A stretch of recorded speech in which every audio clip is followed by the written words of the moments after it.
Brightspace is the LMS that helps you reach every learner.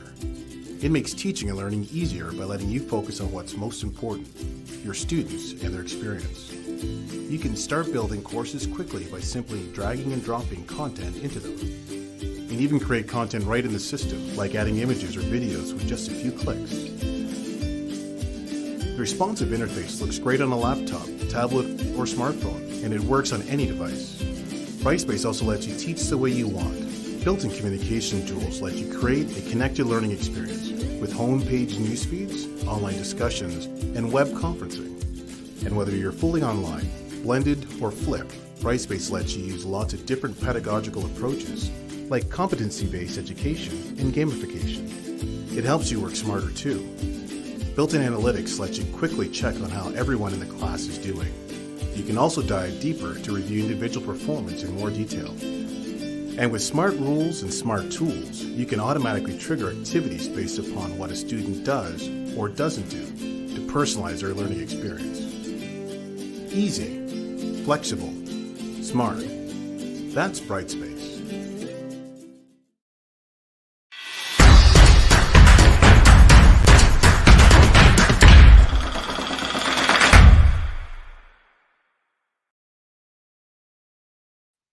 Good evening. My name is Vikas Pota. I'm the founder of T4 Education, and I want to welcome you to this evening's T4tv session.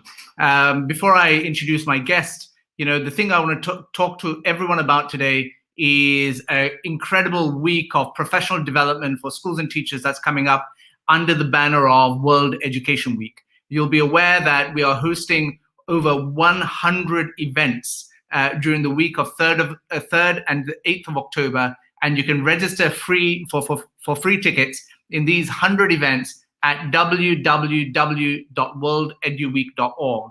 So we celebrate the achievements and the expertise of 100 schools from around the world and 20 other high impact organizations. It goes without saying that I think that this is an incredibly great professional development opportunity for all of us, because they're talking about how they've developed their expertise in 10 separate areas that hopefully that we can replicate in schools and systems around the world. And so that's why I wanted to make sure that I off the get-go, tell you about that opportunity that was launched on the weekend. And we've already sold 5,000 tickets, which are all for free for teachers, free for schools, that take place between the 3rd and the 8th of October. And so friends, I'd welcome you to actually go and register online and book your tickets. The website is again worldeduweek.org. Now, for today's guest speaker, I'm pleased to announce today and introduce my friend Fernando Shayer, who is a founding partner, chairman, and CEO of an entity called Camino Education in Brazil. He's also the member of the board of directors and committees in a number of education-focused NGOs, including the Nova Escola Association that is given birth to by the Lemann Foundation, who are one of our sponsors. And prior to being part of Camino, he was chairman and CEO of Somos Education and a teacher as well. Please welcome my friend, Fernando Shayer. Fernando, hi. Hi, great to be here. Thank you for the invite. Not at all. So Fernando, I want to start off this conversation, and I've called it very loosely Innovation in Brazil. But before we start, I want to also do a stock check as to who is calling in from where, right? And so we have Marine Moret. She's actually based in Argentina, in your part of the world. Right. You've got my colleague, Gobi Daniel, who is in Nigeria, and other people will come online. But tell me, Fernando, tell me about the contours of education in Brazil and how they sit today. So tell us how many schools there are, tell us how many teachers there are. Just give us some understanding of the scale and size of the education system in the country. Wonderful. Yeah, well, again, thank you for taking the time here, because it is obviously, Brazil is this continent, right? It's this huge country. So we have 185,000 schools in Brazil, out of which 150,000 are public and the other 35,000 are private. So there is a big private market, around 10 million students in the private market and 40 million students in the public market. And obviously, as many other different various services here, unfortunately, they have different realities that they face. The public schools are they are subject, I think, to today, especially with the pandemics, with a big challenge. Obviously, that also affects the private schools, but less so. Our results in general are poor, our academic results, and I'm unhappy to say that, but that's a fact. If you take a look at PISA 2018, Brazilian students scored in 70th out of 78 places in math, 66 in science out of 78, and 57 in reading. And as you know, level 2, the minimum level set by OECD and the United Nations for students in the sustainable goals, was something that we couldn't even achieve. 68% of Brazilian students were below, 68% were below level 2 in math and 50% in reading. So obviously, this is not the only index, and obviously there are particular things that you want to look at when you have people from the various countries taking an international exam, but it's telling. It says something about where we are today. And obviously, the pandemics have made it much more difficult because access to digital technology, digital infrastructure, especially in public schools, but also in private schools, is poor. Only 31% of the schools here have access to the internet. So it became much more challenging. And now we're facing a significant issue with dropouts, because the government, or especially some states that have done terrific work with bringing people back to schools before the pandemics, now had to, these students simply, were in school for 18 months, now 20 months, and now the government is having a difficult time to have these kids go back to school, right? And so this is an important challenge. On top of that, there's innovation, and the fact that the school. Before you go there, Fernando, go, I mean, you've painted quite a bleak picture of the public education system in your country, but tell us why you think it's so bad. It is bad because the fundamental drivers that need to be in place in order for the system to evolve may not be there yet. So first of all, we would need, in terms of now with the pandemics, the dropout rates are too high. So you need to bring these kids back to school. In the public system, you still have a high percentage of teacher absenteeism. So you want to make sure that all the teachers are there. The second, and it's not the case in all states. Then there is the management of these public systems. So are they managed for value, for educational value? Do you have a system, processes that ensure that the learners are actually learning, the teachers are actually teaching? And we don't have that. And I guess the mindset at the end of the day, because is such that this is not a priority yet. And this is a shame. I mean, you would see people talking about economic value, people talking about social value now. They don't talk about educational value. And so because this doesn't get people elected yet, it's starting now to pick up as a theme, but people are not really getting elected on the basis of education. You don't see a lot of politicians actually investing time and money on the theme, on the topic as they should. So these are the fundamental drivers. And so tell me, we'll move on after this particular question, but you've been a proponent of private education in Brazil because the system, as you say, is broken. What is the role of the private sector in strengthening public education? Yeah, I think there are two roles.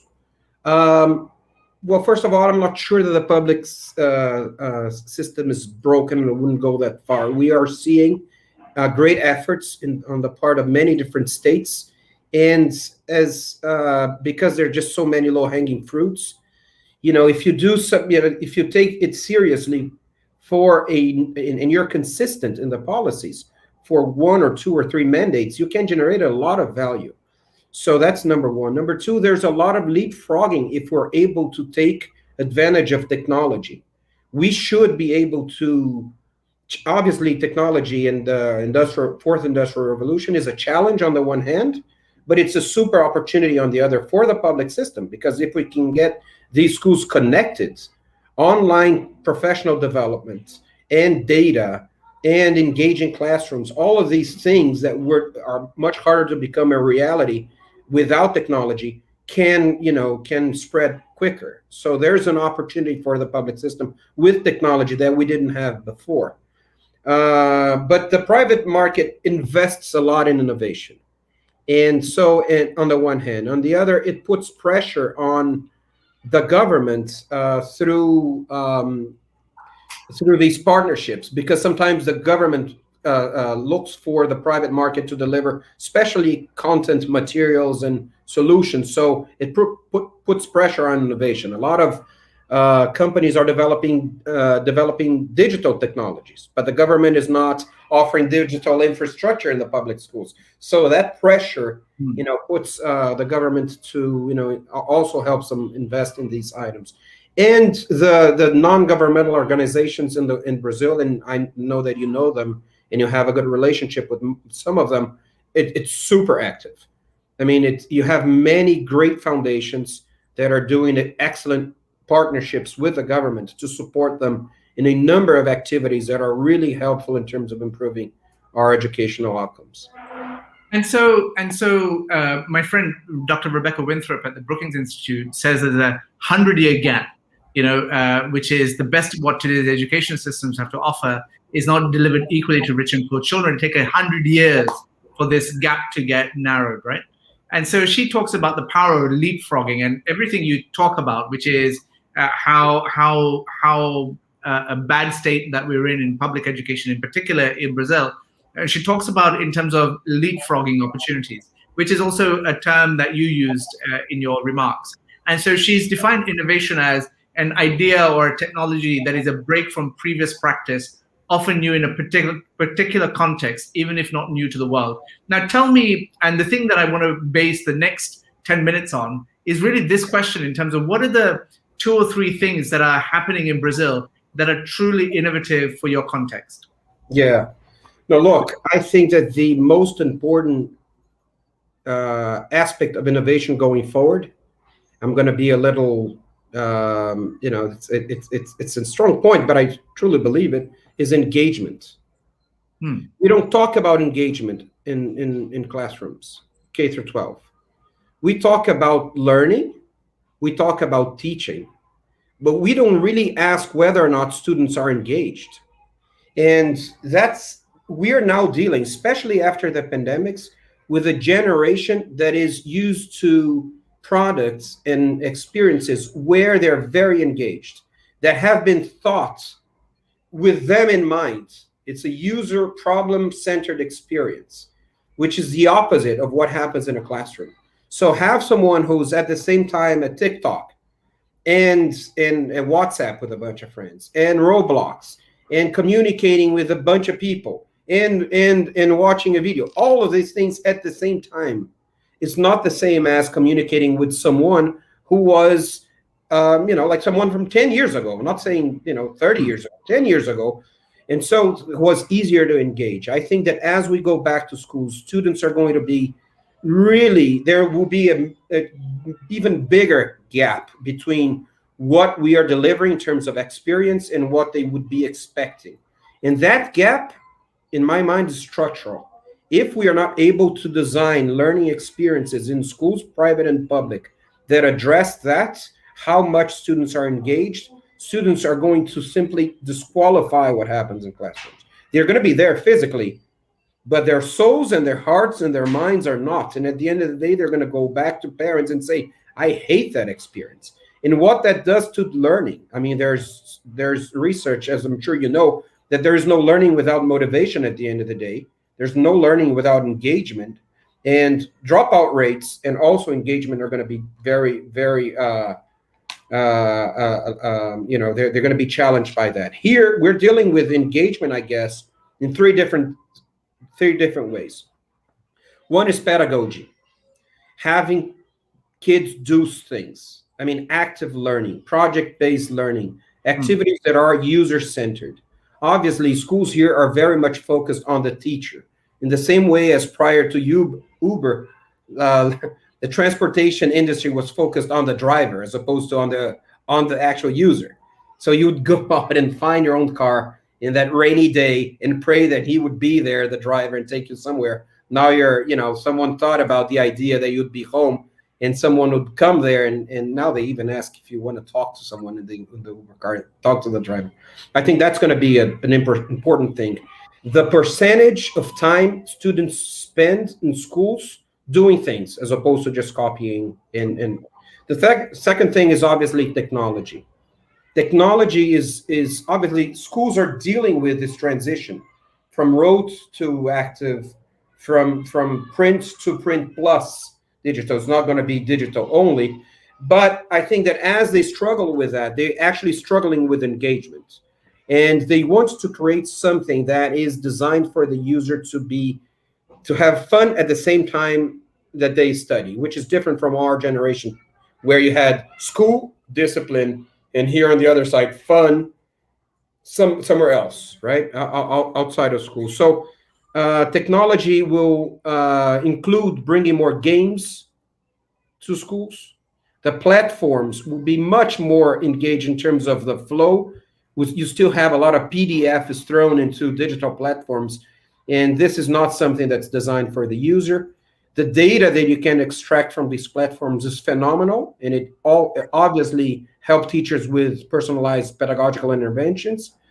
And the kids love it, and you can get them to interact. And learning is interacting. Learning is a human-centered activity, especially where content is available for everyone. So if you want to have a student learn as a machine, which is just memorize, it's better to teach the machine. It's just cheaper, and it makes more sense. And they don't sleep, and they're never hungry, and they don't lose focus. And if you teach one machine, you've taught them all. And so I think that more and more we're going to be focusing on a human-centered interaction, emotional, effective experience in school. And the third thing, I guess, is inclusion, because I mean, this is a different ball game than it was before, especially here. And I know that elsewhere too, but this generation is much more focused on that, thank God. And I think that we're finally coming to a design of a society where this is a central topic. Everyone needs to be included. And so this is a challenge for the Brazilian private market, especially, because here people are used to that mindset that we also see in other countries, that if you have money, you're benefiting from these exclusive offerings. And in education, this is counter to everything else that we're seeing. It's not like buying a car. Well, young generations don't buy a car anymore, but even then, I mean, these brands, that you have great solutions, very expensive, only you can have it. In education, more and more, this doesn't really communicate with this generation and with what's happening in society. So I think that one topic in innovation would be pricing, in how we include private and public, how they're interacting in learning experiences, so that everyone's feeling engaged, as opposed to education being a place for the rich kids, especially the private education sector. I want to talk a little bit about, you talked about the technology infrastructure in public education in Brazil. And so, tell me how that works. So you've obviously said that the infrastructure doesn't exist. How do you leapfrog in that situation? Yeah, that's a very interesting point. Look, the government now is under pressure to have public funds be invested in connecting schools digitally. And so the Congress has approved a rule that would require the mandatory allocation of one of the public funds to that point. There will also be here an auction for the 5G technology, and part of that, it's being discussed in Congress, will also be pinpointed to be invested in connecting schools. So there are funds. The issue, as always here, is execution. Is how you get from having the funds to having the actual technology on, in 150,000 schools. And more, this is the pressure that's coming from the private market and from the the third sector, to make sure this happens. The pandemic helped because teachers felt and families felt that the schools have to be connected. This was part of the agenda that the candidates for in last year's elections also brought, first time. But more and more there will be a pressure, because it will not be in the first day, it will not be in the first year. But I don't think that we're going to be seeing, say, in 5 years or even 8 years, 10 years time, a place where we're going to be left out of it. It's just, in Brazil, things take time. This is going to take longer.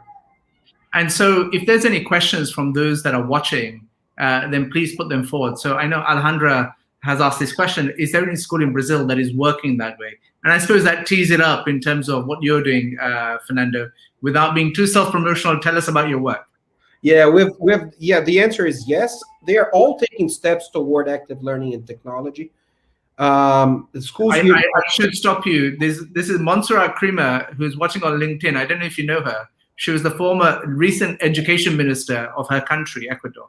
And so welcome. It's lovely seeing you. But carry on, Fernando. Great to have an opportunity to be here with her. Look, schools here typically do active learning on supplemental activities, in coding and maker spaces, in literature, sometimes science fairs and so forth. They're now bringing this to the core curriculum. And they use technology, but they do not use technology necessarily in classrooms, but they do use technology, especially on homework assignments, and they're starting to bring. We have developed a platform called Chloe that is in which we offer active learning solutions to schools, and also it works digitally, online and offline. But other providers have also designed these solutions. More and more here we talk about active methodologies. That's the word that we use, where that's more than just rote learning. And schools, especially in the private market here, invest a lot. I mean, if you get an average private school here, especially in the big cities, you'd see that the level of innovation in these schools is high, as compared to obviously the rest of the country, but even in the rest of the world. Unfortunately here, Brazil has the worst wealth distribution in the world outside of Africa. So there are many different Brazils. So unfortunately, again. And so, this part of the higher end in terms of disposable income to invest in education is investing a lot in innovation. So in a few weeks' time, I mean, I've been reading a book recently written by a friend about the teacher. Well, his background is that he comes from a teacher workforce background. And so he talks about intrinsic motivation a lot. What is it that drives people to do what they do? And trying to untap that. Now, tell me about, in education systems like what you're saying, in terms of that are heavily challenged and just generally resource strapped.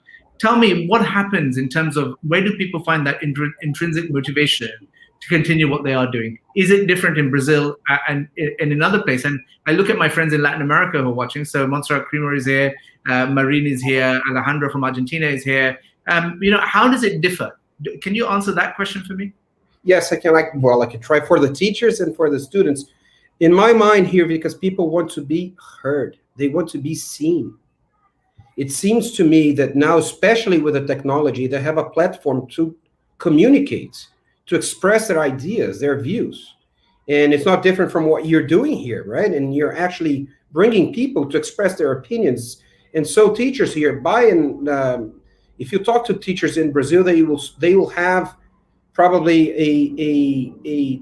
they will believe that they have never been heard, that they're working, that they are spending a lot of time in schools doing things that people don't understand, that they are on their own doing this, and it's really a legacy, sort of a mission activity, much more than people can realize.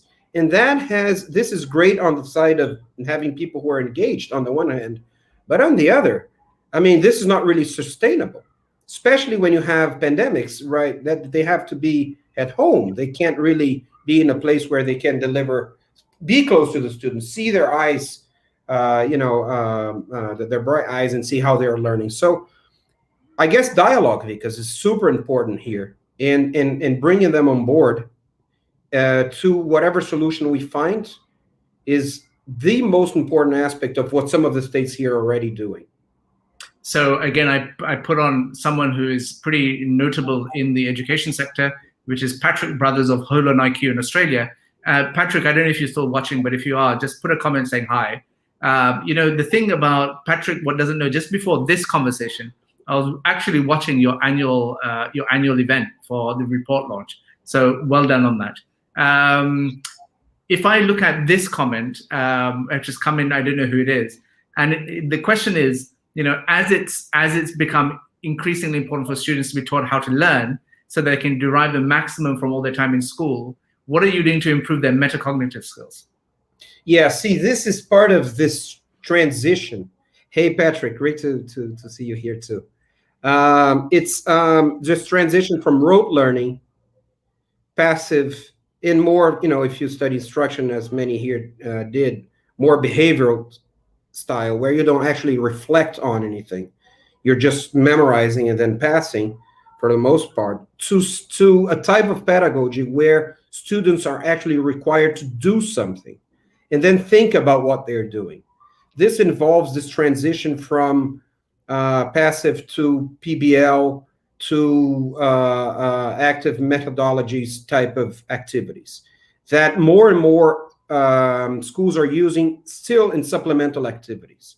But you see here more and more, especially say, for instance, with maker spaces, which are getting, some share here, and coding and computational thinking that actually requires you to think about how you're going to get that plan implemented, right? That the set of actions that you have to take. And so these are the things that through Chloe, our platform, we are actually trying to introduce to the core curriculum. And again, not only us, I mean, all of the other providers too, to get to modernize pedagogy. The most important impact of technology in education is not technology itself, it's pedagogy, it's instruction. Having students to actually think about what they're doing and learn to apply, because content is fully available.